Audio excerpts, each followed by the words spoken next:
Nós, na sociedade indígena, temos épocas, datas, tempos e fases específicas para pintarmos as nossas crianças, né, e colocarmos os cocares. Então, por isso que muitas vezes a nossa sociedade não é respeitada, nossos indígenas não são respeitados, né, por esses viés de conhecimento. Porque a escola não está sabendo tratar as especificidades que teria que estar nos seus currículos. Se forem colocados, no futuro, lá na frente, né, lá na frente, os filhos da sociedade envolvente, dos brancos, vão saber conviver e respeitar a sociedade indígena que ajudou a formar a sociedade brasileira, né, nesse país. Porque cada um de nós, cada um de vocês, com certeza, né, tem um sangue de indígena correndo nas suas veias. Isso é uma questão que eu queria te perguntar, Zaqueu. Eu só queria terminar de responder, né, essa questão do colega aqui, dizendo que isso vai fazer com que valorize não somente os povos indígenas, mas também valorize o conhecimento que é transmitido na sala de aula da sociedade envolvente. Assim, o professor, a professora, o aluno estarão buscando um outro saber, por um outro viés, para que o Brasil seja mais humano, mais honesto e que o Brasil possa caminhar para frente em busca de um mundo melhor para essa sociedade. Então, isso, né, é uma das questões. E, voltando lá no norte do estado, no Noai, né? Entre outros, né? Tem outros municípios da região também. Isso. Falando sobre o DH, né? Vejo que se o gestor, né?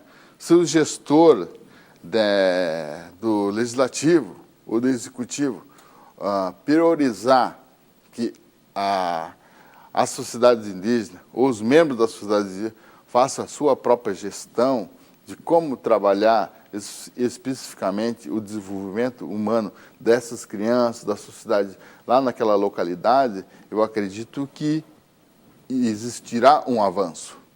Caso contrário, quem coloca de cima para baixo, eu acredito que não consegue.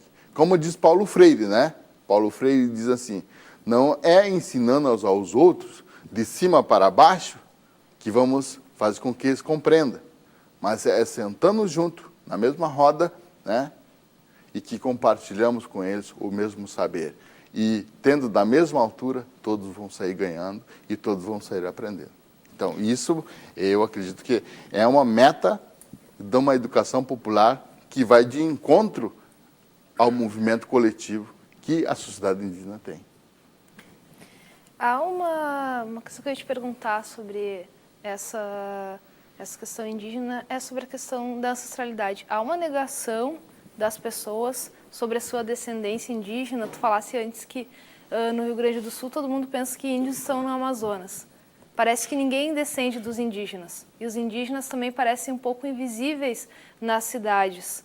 Não se sabe onde eles estão, não se fala sobre eles. Como trabalhar essas questões, não somente dentro da escola, mas em outras esferas da sociedade? Como é que tu vê isso e a atuação da Federação Indígena que tu preside com relação a essa temática? Só acrescentando também, dentro dessa questão de como é visto, né, como é que foi recebido pela comunidade caigangue, mas pela comunidade indígena, aqueles atos preconceituosos, racistas mesmo, dos deputados gaúchos?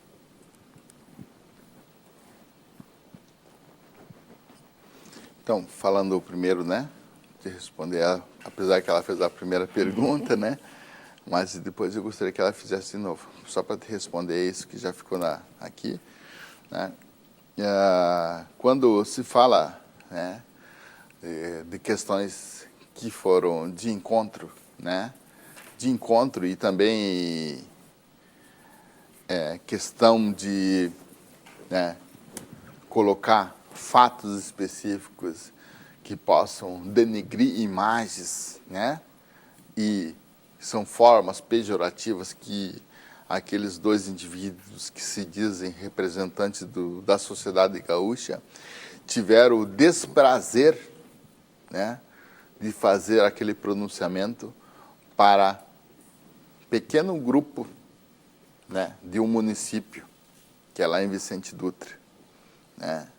Quando o Heinz, que é um deputado federal, fala sobre indígenas, quilombolas, negros, lésbicas e gays, são tudo que não presta, eu diria para que essa pessoa pudesse dar uma olhadinha para trás, para ver de onde é que ele vem, qual sua ancestralidade, porque não podemos usar de oportunidade ou para sufocar outra sociedade, outras pessoas, da posição que a gente usa. Por isso que eu falava, né, da questão coletiva, porque eu sou de uma sociedade coletiva, eu não vou ter o desprazer de fazer isso com qualquer um outro ser humano, porque nós sabemos a valorização que deve ter uma vida e que deve ter um indivíduo que pertence a uma sociedade. Eu acredito que esse desprazer que ele teve de pronunciar essas palavras, né, ele ainda está corroendo até hoje. Isso ainda está machucando ele. E não está tendo o prazer de dormir direito, né? Porque é um pronunciamento de discriminação racial, né? Discriminação de uma sociedade, não só de uma, dos negros, né? Apesar que o negro foi trazido para cá para ser mão de obra. Inclusive, quem sabe, teve, né, ajuda da sociedade negra e de índio para estar ocupando um lugar onde ele está hoje.